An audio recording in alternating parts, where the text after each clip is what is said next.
Walang interesado patalsikin si Marcos, walang interesado sa gobyerno na patumbahin mo.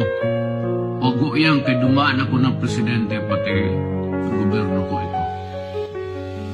So, para just to raise doubts. But, we will ask that we will be heard from time to time so that government would know what the sentiments of the people are. And whether the sentiments or not, totoo man o hindi, makinig lang kayo. Total kung mali, hindi sabihin ninyo, kapag mali, wala naman kami magawa. Sabihin niyo tama, wala rin kami magawa. Just the right to be heard. Yan ang importante sa Constitution. The right to be heard. Period.